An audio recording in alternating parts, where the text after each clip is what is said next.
اللہ کے ناراض ہونے کی نشانیاں کیا ہیں؟ بندہ کیسے پتا کرے کہ اس کا رب اب اس سے راضی ہے یا ناراض ہے؟ یہ بہت اہم چیز ہے میرے عزیزو. اللہ کریم بندوں سے راضی ہے یا ناراض ہے یہ کیسے پتا چلتا ہے؟ اس کی کچھ نشانیاں بزرگوں نے فرمائی، حتیٰ کہ حدیث پاک میں بھی ملتی ہیں.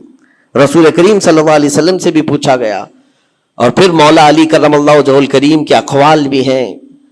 آج ہمیں ان چیزوں کی طرف خاص نظر کرنے کی ضرورت ہے. اگر وہ چیزیں پتہ چل جائے تو ہو سکتا ہے انسان اپنے آپ کی اصلاح کر لے اور اس میدان سے نکل آئے. کیونکہ غفلت میں کبھی ایسا ہوتا ہے کہ اسے لگ رہا ہے میں جو چل رہا ہوں صحیح چل رہا ہوں، سب تو ٹھیک ٹھاک ہے، لیکن بسا اوقات ایسا ہوتا ہے کہ وہ اتنے غلط راستے پر ہے کہ رب تعالیٰ کی ناراضگی اس کے ساتھ ہے. حدیث پاک میں اگر پوچھا گیا تو حدیث میں ایک لفظ سب سے زیادہ ہے، کئی حدیثیں ہیں. ابن ابی دنیا میں یہ حدیث منقول ہے. حضور پاک صلی اللہ علیہ وسلم نے فرمایا اللہ کے ناراض ہونے کی سب سے بڑی نشانی یہ ہے کہ جب تم میں سے سب سے برے لوگوں کو تم پر وہ حاکم بنا دے تو سمجھ لو کہ اللہ قوم سے ناراض ہے.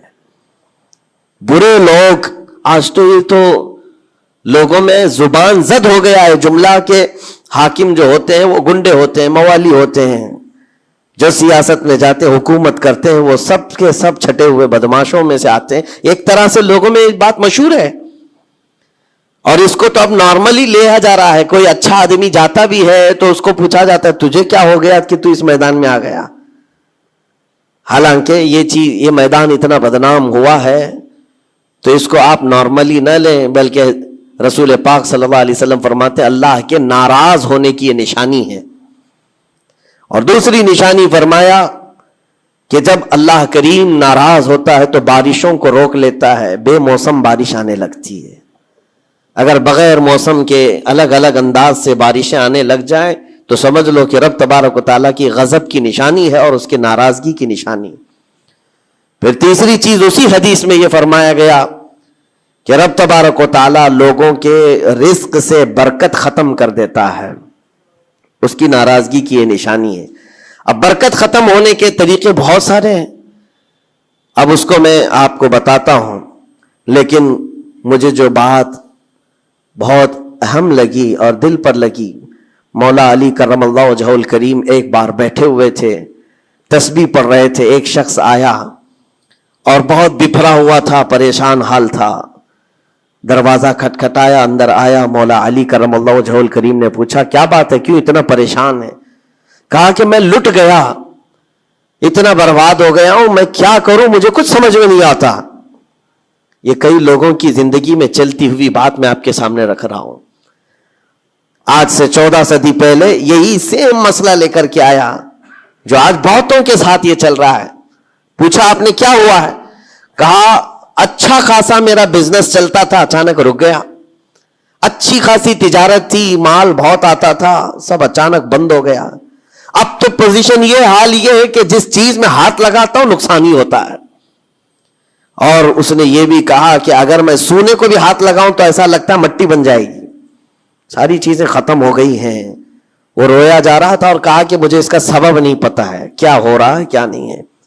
مولا علی کرم اللہ وجہہ الکریم نے ایک ہی چیز فرمایا، کہا کہ میں تیرے سبب کو پہچان لیا. یہ جو چیزیں ہو رہی ہیں تیرے ساتھ میں تیرے سبب کو پہچان لیا. کہا کیا ہے؟ کہا کہ رب تبارک و تعالیٰ تجھ سے ناراض ہے ان گناہوں کی وجہ سے جو تو جان بوجھ کر کنٹینیو کرتا ہے، روزانہ جاری رکھا ہوا ہے. میرے عزیزوں، لوگوں کے ہاں آج یہ سب چیزیں ہیں، لیکن وہ اس چیز کی طرف نہیں آتے کہ کون سے گناہ ان کے ساتھ چل رہے ہیں. جب بندہ گناہوں پر مصر ہو جاتا ہے، اصرار کا مطلب کنٹینیو کر رہا ہے، تو یہ نشانی ہے. خاص طور پر مولا علی کرم اللہ وجہہ الکریم نے فرمایا کہ اس کا رب اس سے ناراض ہے. اللہ ناراض ہے، اس کو توبہ کی توفیق نہیں مل رہی ہے، اس کو باز آنے کا موقع نہیں مل رہا ہے. اس نے پوچھا کہ میں کیسے پتا کروں کہ کون سے گناہ چل رہے ہیں اور کن گناہوں کی وجہ سے میرے رزق کی برکت ختم ہو رہی ہے. حضرت مولا علی کرم اللہ وجہہ الکریم نے فرمایا کہ تجھے پتا ہے، احساس کرنا ہوگا، احتساب کرنا ہوگا. کچھ چیزیں ایسی ہیں جن کو تو روز کر رہا ہے، اگر فجر کی نماز کے لیے نہیں اٹھتا ہے، نماز نہیں ہوتی ہے تیری، تو یہ تو گناہ کبیرہ ہے، گناہ کبیرہ ہے، یہ زنا سے بڑھ کر کے گناہ ہے نماز کا ترک کرنا۔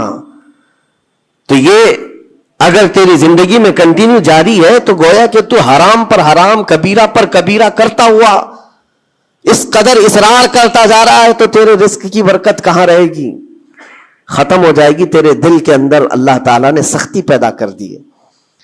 میرے عزیزو، آج کے حالات میں اگر کوئی اس طرح کا معاملہ لے کر کے آئے، بابا کے پاس فوراً بھاگے گا کہ میرے روزی پر کسی نے بندش کر دی ہے، روک لگا دی ہے، کسی نے جادو ٹونا کر دیا ہے۔ اس کو اپنی فکر نہیں ہے کہ اس کے عمل کیا ہیں، لیکن باباؤں کے پاس جانا ہے، کسی مولانا کے پاس جانا ہے، کسی عامل کے پاس جانا ہے۔ دکان میں اچھی تجارت چل رہی تھی، اچانک بند ہو گیا، اور بابا بھی یہ نہیں کہتے کہ توبہ کر لے تو صحیح ہو جائے گا، نہیں، وہ اس کے رشتہ داروں میں سے کسی نے بڑا کچھ کر دیا ہے، اس کو یہی سجیسٹ کیا جائے گا۔ اور یہ ایسا خطرناک ماحول ہے، آپ میں دیکھ رہا ہوں، کوئی بھی اٹھ کر کے جاؤ کسی عامل کے پاس، آپ جاؤ، کہا جائے گا کہ بڑا کچھ کیا ہے آپ کے ساتھ، بڑا کچھ کیا ہوا ہے، تمہاری روزی پہ بند باندھا ہوا ہے، تمہاری تجارت پر جو ہے روک لگائی گئی ہے۔ کون کیا ہے؟ تمہارے چاہنے والوں میں سے، رشتہ داروں میں سے، اور اس بندے کو رشتہ داروں کا دشمن بنایا جاتا ہے۔ وہ ہر ایک پر نظر رکھتا ہے، پھپھو نے کیا کہ ماموں نے کیا کہ چاچا نے کیا، فلاں نے کیا، سارے رشتہ داروں پر اس کی شک کی نظر ہے۔ یہ قطع رحمی کا ایک بہت بڑا مظہر اس کو بنایا جا رہا ہے۔ کتنے گھروں کو اس طرح باباؤں نے توڑ رکھا ہے، اور انجانے میں یہ دماغ میں یہی بیٹھا کر کے رکھا ہے کہ نہیں، میری روزی پر انہوں نے ہی بندش باندھی ہے۔ یقین کے ساتھ کسی کو نہیں معلوم، کاش یہ اگر اس کو بتائے ہوتے، یہ 99% جن کو تکلیفیں ہیں ان کے روزی کے معاملات، ان میں سے 99% کے حالات ایسے ہیں کہ فجر کی نماز نہیں پڑھتے۔ یہ کسی کو توفیق نہیں ہوتی، کسی بابا کو، کسی عامل کو، کہ ان کو تنبیہ کریں۔ فجر کی 2 رکعات رزق کے کئی دروازے کھول لیتی ہے۔ میرے آقا صلی اللہ علیہ وسلم کا فرمان ہے، اور تم بستر پر ٹانگ پھیلا ہے سوئے ہوئے ہو، اور پھر شام میں اٹھ کر بابا کے پاس جا کر کہتے ہو بندش ہے، کسی نے باندھ کے رکھا ہے، تم نے خود اپنے اعمال سے باندھا ہوا ہے۔ اور رب تبارک و تعالیٰ فرماتا ہے سورہ فاطر میں، ما یفتح اللہ للناس من رحمت فلا ممسک لہا، اللہ اپنی رحمت سے جس کے لیے دروازے کھولتا ہے کوئی اسے بند نہیں کر سکتا۔ یہ رب کا فرمان سنا رہا ہوں، وما یمسک فلا مرسل لہ من بعدہ، اور اللہ فرماتا ہے جس کے لیے اللہ روک دے کوئی طاقت اسے کھول نہیں سکتی۔ اللہ نے اگر بند کر دیا ہے تو کوئی نہیں کھولے گا۔ اب یہ رب تبارک و تعالیٰ کس کے لیے بند کرتا ہے، کس کے لیے کھولتا ہے، یہ اس کی شان ہے۔ لیکن ساتھ میں ایک بات اور آپ کو بتا دوں، حضرت ابو سفیان ثوری رحمۃ اللہ تعالی علیہ، حضرت سفیان ثوری کا ایک قول ہے، قسوۃ القلوب عقوبۃ للعاصی، یہ گناہ کنٹینیو جو کر رہا ہے اس کی سزا کیا ہے؟ یہ اللہ تبارک و تعالیٰ کے ناراضگی کی نشانی۔ سزا کیا ہے؟ کچھ لوگوں کو ایسا لگتا ہے مجھے کچھ نہیں ہو رہا ہے، میرا گھر بار سب صحیح ہے، ٹھیک ٹھاک ہے، تو فرمایا اس کی پہلی سزا تو یہ ہے عقوبۃ قسوۃ القلوب، یعنی جو کنٹینیو گناہ کرتا ہے رب تعالیٰ اس کا دل پتھر کی طرح بناتا ہے، سخت ہو جاتا ہے اس کا دل، نہ رب تبارک و تعالیٰ کے نام پر اس کی کبھی آنکھیں بھیگتی ہوئی دکھتی ہیں، نہ عذاب قبر کا اسے خوف محسوس ہوتا ہے، نہ محشر کے دن کی فکر، نہ جہنم کے لپکتے ہوئے شعلوں سے اس کا دل دہلتا ہے، نہیں، دل سخت ہو گیا ہے۔ گناہوں پر جو بندہ کنٹینیو اصرار کرتا جاتا ہے اس کا دل سخت کر دیا جاتا ہے۔ یہ رب تبارک و تعالیٰ کے ناراض ہونے کی نشانی ہے، غضبناک ہونے کی نشانی ہے۔ اور ایک نشانی یہ فرمائی ہے، تابعین نے فرمایا کہ اگر بندے کو عبادت کرنے میں مزہ نہیں آتا تو سمجھ لو کہ رب تعالیٰ اس سے ناراض ہے، توفیق چھین لیا۔ نماز پڑھنے میں دل نہیں لگتا، اور اگر وہ نماز کی اذان کی آواز سن کر کے بھی لاپرواہی برتتا ہے تو فرمایا گیا یہ اس بات کی علامت ہے کہ اس کا رب اس سے راضی نہیں ہے۔ اور جس سے مولا راضی ہوتا ہے کڑاکے کی ٹھنڈیوں میں بھی اس کو بستر سے اٹھا کر اپنے دربار میں لاتا ہے۔ جس سے رب تبارک و تعالیٰ راضی ہے اس کو اپنے دربار میں لگائے رکھتا ہے، وہ رات ہو کہ دن ہو کہ صبح ہو کہ دوپہر ہو، وہ بندہ دوڑا ہوا رب تعالیٰ کے حضور پہنچ جاتا ہے. میرے عزیزو اپنی اپنی فکر کریں, ہم کس کیٹیگری میں چل رہے ہیں. کہیں ایسی زندگی نہیں گزر رہی ہے کہ ہمارا رب ہم سے راضی نہ ہو, ناراض ہو.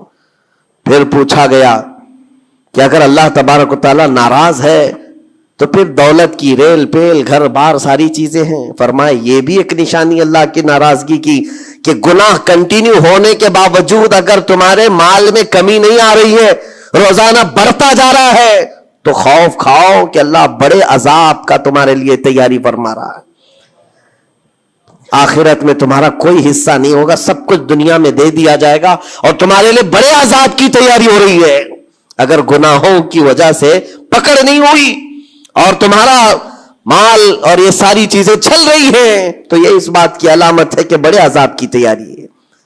عزیزان گرامی وقار, کوئی اس بات کے لیے خوشحال ہو کر کے نہ رہ جائے کہ میرا تو کچھ نہیں ہے, سب کچھ اچھا چل رہا ہے, گناہ بھی کر رہا ہوں, جھوٹ بھی بول رہا ہوں, نعوذ باللہ من ذالک, آنکھیں بھی بدکاری کر رہی ہیں, کچھ تو زنا میں بھی ہیں, کچھ ڈکیت میں بھی ہیں, چوری میں ہیں, پتہ نہیں کیسی کیسی بلاؤں میں مبتلا ہیں, لیکن ان کا حال یہ ہے کہ نہیں ٹھیک ہے, دولت کی ریل پیل سب اچھا خاصا ہے, مال سب کچھ فراوانی ہے. تو یہ مت سمجھنا, قرآن کہتا ہے وَلَا يَحْسَبَنَّ الَّذِينَ يَبْخَلُونَ بِمَا آتَاهُمُ اللَّهُ مِنْ فَضْلِهِ, ایک جگہ وَلَا يَحْسَبَنَّ الَّذِينَ كَفَرُوا أَنَّمَا نُمْلِي لَهُمْ خَيْرٌ لِأَنفُسِهِمْ إِنَّمَا نُمْلِي لَهُمْ لِيَزْدَادُوا إِثْمًا وَلَهُمْ عَذَابٌ مُهِينٌ. اللہ فرماتا ہے جو لوگ ہم سے دور ہو رہے ہیں وہ یہ مت سمجھیں کہ اللہ تعالیٰ کے بارگاہ میں وہ اچھا کر رہے ہیں, بلکہ رب تعالیٰ فرماتا ہے انما نملی لہم, ہم ان کو ڈھیل اس لیے دے رہے تاکہ وہ اور گناہ کر لیں, لیزدادوا اثما, اور گناہ کر لیں. پھر ایک دن اچانک دردناک ذلت والا عذاب ہوگا, ذلت والا عذاب ہوگا.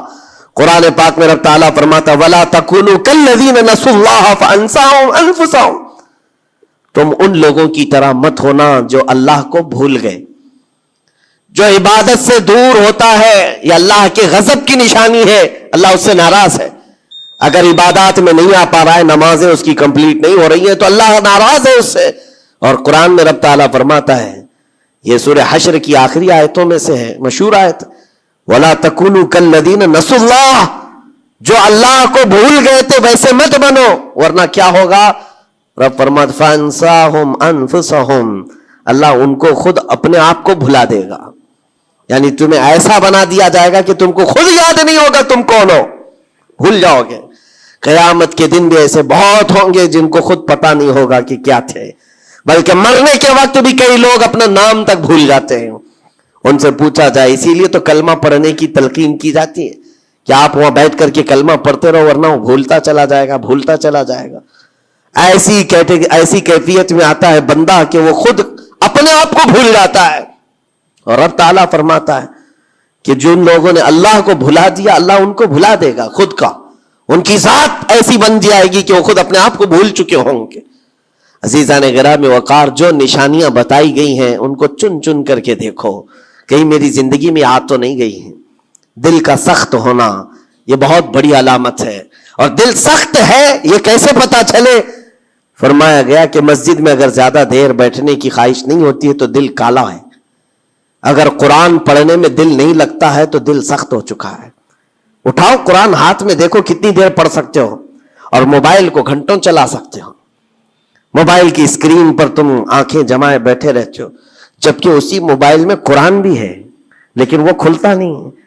اور قرآن اگر نہیں کھل پا رہا ہے تم سے, اور صفحہ دو صفحہ نہیں پڑھ پا رہے ہو, تو تمہارا دل کالا ہو چکا ہے, دل سخت ہے. یہ 3 علامتیں تو مشہور ہیں. فرمائی گئی کہ اور تیسری بات یہ ہے کہ تمہارے جیب میں پیسے ہوں اور کوئی سائل اور فقیر آیا اور تم اس کے لیے صدقہ نہیں کر پا رہے ہو تو دل تمہارا پتھر ہو چکا ہے. یہ دل کے سختی کی علامت ہے.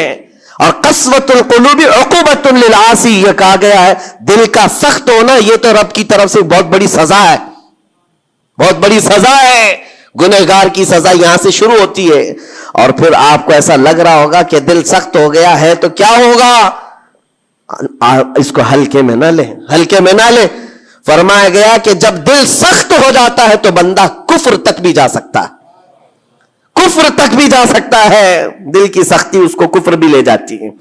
بلکہ بزرگوں نے یہاں تک فرمایا کہ جب بندے کا دل سخت ہو جاتا ہے تو اس کے نزدیک ماں سے زنا بھی ہلکا لگتا ہے، بیٹی سے زنا بھی اس کے لیے ہلکی چیز ہے. دل سخت ہے تو جانوروں سے زیادہ ذلیل کام کرنے کو بھی آسان سمجھتا. دل کی سختی اس کو بھیانک گناہوں کی طرف لے جاتی ہے جس کی سوچ بھی نہیں کر سکتے. اسی لیے میرے عزیزوں، وہ دل کی سختیاں آنے سے پہلے اپنے رب کو راضی کر لیں، وہ رحمان کو راضی کر لیں. آج کے ان حالات کو دیکھ کر کے یہ سب محسوس ہونے لگتا ہے کہ کہیں رب ناراض تو نہیں ہے بندوں سے. دعائیں کثرت سے ہوتی ہیں، ہماری دعائیں کہاں جا رہی ہیں؟ اور ظالموں کا ظلم بڑھتا چلا جا رہا ہے. شریر اور فسادی لوگوں کو ہماری گردنوں پر حاکم بنایا گیا ہے. یہ سب رب تعالیٰ کے غضب کے علامات ہیں. اجتماعی توبہ ہو، اور توبہ کا بھی مطلب یہ نہیں ہے کہ دونوں گال پہ ہم تھپڑ مار کر کے نکل جائیں. زندگی پر اس توبہ کے اثرات کا اظہار ہونا چاہیے. آج رات کو توبہ کیا ہے، رب تعالیٰ کے حضور سچی توبہ کیا ہے تو کل اس کی زندگی میں تبدیلی تو آئے. رات بھر توبہ کرتا رہا اور فجر میں سو رہا ہے تو کوئی تبدیلی نہیں آئی. یعنی تم نے دل سے اللہ کی بارگاہ میں توبہ ہی نہیں کیا ہے، نہ ہی تمہارے چال چلن میں کوئی فرق آیا.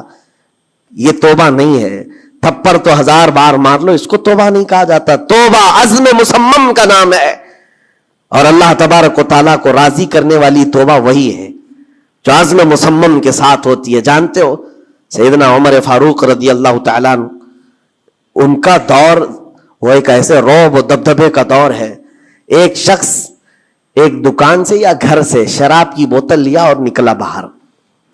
شراب کی بوتل لے کر کے حضرت عمر فاروق رضی اللہ تعالیٰ عنہ راستے پر آ رہے تھے، آپ کی نظر پڑ گئی، اس نے بوتل چھپا لیا.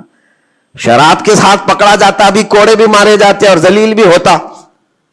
حضرت عمر جیسے بڑھتے آ گئے، اس کی ہیبت بھی بڑھتی چلی گئی. کیا ہوگا کیا ہوگا، بچ بچا کے نکل جاؤ نہیں، لیکن سیدھے وہ سامنے آ کے کھڑے ہو گئے. کہا کہ کہاں سے؟ کہا یہیں سے آ رہا ہوں.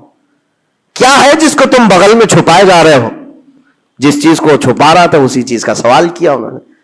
اس بندے نے کہا کچھ نہیں امیر المومنین، دودھ کی بوتل ہے، دودھ کی بوتل ہے، میں چھپایا ہوا ہوں، آپ آ رہے تھے آپ کی عظمت میں. حضرت عمر فاروق رضی اللہ تعالیٰ عنہ کی دوربین نظر جانتی تھی. آپ نے کہا دودھ کی بوتل ہو تو چھپانے کی ضرورت کیا ہے، نکالو باہر. اب اس کے ہاتھ اتنے کانپنے لگ گئے ڈر کے مارے کہ وقت کا وہ امیر المومنین کھڑا ہے جس سے قیصر و کسریٰ بھی تھر تھراتے ہو. اب ان کے سامنے کیا بہانہ کیا جا سکتا ہے؟ اس نے بغل میں سے آہستہ سے بوتل نکالی، آپ کے سامنے سر جھکا کر پیش کیا. حقیقت میں وہ دودھ کی ہی بوتل تھی، دودھ کی ہی بوتل تھی. یہ دیکھ کر اس کا سر چکرا گیا. شراب لے کر کے نکلا تھا اور بغل میں چھپایا بھی تھا امیر المومنین کے ڈر سے. حضرت عمر فاروق نے کہا کہ یہ دودھ کی بوتل ہے تو تیرے اندر اتنا ڈر اور سہم کس بات کا، سچ بتا. رونے لگ گیا، آپ کا دامن پکڑ کر کے کہا امیر المومنین سچ بتاؤں تو شراب کی بوتل لے کے نکلا تھا، لیکن جیسے ہی آپ پر نظر پڑی دل اتنا پسیج گیا، میں اندر سے رحمان کو پکارا، اے رب کریم آج تو عمر کے سامنے میری عزت بچا لے، کبھی ہاتھ نہ لگاؤں گا، شراب کبھی نہیں پیوں گا. دل سے میں نے پکارا، رب تعالیٰ نے میری عزت رکھ لی اور اس شراب کو دودھ میں بدل دیا. میرے عزیزوں، وہ ناراض ہوتا ہے تو جلدی راضی بھی ہوتا ہے، راضی بھی ہوتا ہے. ایسا نہیں ہے کہ مولا تعالیٰ غضبناک ہے تو بندوں کو عذاب میں مبتلا کرے گا. ایک دعا کرو، ایک دعا کرو رب تبارک و تعالیٰ کی بارگاہ میں. جو مجھے بڑی لگی دل کو، جو میں آپ کے سامنے شیئر کر رہا ہوں، کبھی سجدے میں گر کر اس سے مولا سے اتنا کہو کہ اے رب تیرے لیے بندے میرے علاوہ کروڑوں ہیں، میں ایک نہیں ہوں، تیرے تو کروڑوں بندے ہیں، لیکن مولا میرے لیے تو صرف تو ایک ہی ہے، میرے لیے تو صرف ایک ہی ہے جس کے سامنے جھک کر میں مانگ سکتا ہوں. تجھ سے جو منہ چھپاؤں تو کروں کس کے سامنے. رب تبارک و تعالیٰ کو یہ ادا پسند آتی ہے، کیونکہ یہ قرآن پاک میں حضرت عیسیٰ علیہ السلام کے ضمن میں بیان کی گئی ہے. اللہ تعالیٰ نے خود اس کو قرآن میں فرمایا ان تعذبہم فإنہم عبادک وإن تغفر لہم فإنک انت العزیز الحکیم. عیسیٰ علیہ السلام نے اپنے امتیوں کے لیے اللہ کی بارگاہ میں یہ التجا کی تھی، مولا اگر تو ان کو عذاب دے گا تو تیرے ہی تو بندے ہیں، تیرے ہی تو بندے ہیں، اور اگر بخش دے گا تو تو غالب حکمت والا ہے، تیرے خزانے میں کوئی کمی نہیں ہونے والی ہے۔ عزیزان گرام وقار، جن گناہوں پر زندگی گزر رہی ہے اس سے نکل آنا ضروری ہے۔ آج یا کل موت کا فرشتہ آ جائے گا، کہیں ایسا نہ ہو کہ اسی گناہوں کے دروازے پر ہمیں دستک دی جائے، اور جو بندہ جس حال میں دنیا سے مرتا ہے پھر اسی حال میں اسے اٹھایا نہ جائے، ذلیل لوگوں میں اس کو قیامت کے دن اٹھایا نہ جائے۔ جانے کی تیاری تو ہونی چاہیے، اور جس طرح سے بھی ممکن ہو سکے توبہ کرو، اپنے اندر سے اور باہر سے صاف ہو جاؤ، اور رب تبارک و تعالیٰ کو راضی کرنے کے لیے توبہ سب سے بڑی چیز ہے، سب سے بڑی چیز ہے۔ میرا رب فرماتا ہے قرآن پاک میں، لا تقنطوا من رحمت اللہ، اللہ کی رحمت سے مایوس نہ ہو، وہ سارے گناہوں کو معاف کرے گا، بے شک اللہ غفور و رحیم ہے۔ لیکن آج جو اس کے ناراضگی کی نشانیاں ہیں اپنی زندگی میں ڈھونڈ ڈھونڈ کے نکالو۔ اگر مجھ سے عبادت نہیں ہو رہی تو میرا رب ناراض ہے مجھ سے، میرے گھر میں تجارت پر روک لگی ہے تو میرا رب ناراض ہے، اور اگر مال و دولت کی کثرت ہے لیکن گناہ مجھ سے نہیں چھوٹ رہے ہیں تو پھر تو اللہ تعالیٰ ایک بڑے عذاب کی تیاری میں ہے۔ رب تبارک تعالیٰ ایک بڑا عذاب میرے لیے تیار رکھا ہے، بڑا عذاب میرے لیے تیار رکھا ہے، میرے ان گناہوں کی وجہ سے وہ سب کچھ مجھے دنیا میں دے رہا ہے۔ یہ ڈر کی بات ہے۔ اللہ تبارک و تعالیٰ کی بارگاہ میں دونوں چیزیں رکھیں، اس کی بخشش کی امید بھی اور اس کے پکڑ کا خوف بھی، اور اس خوف اور امید کے بیچ میں جینے کا نام ایمان کی زندگی ہے۔ اللہ کریم ہم سب کو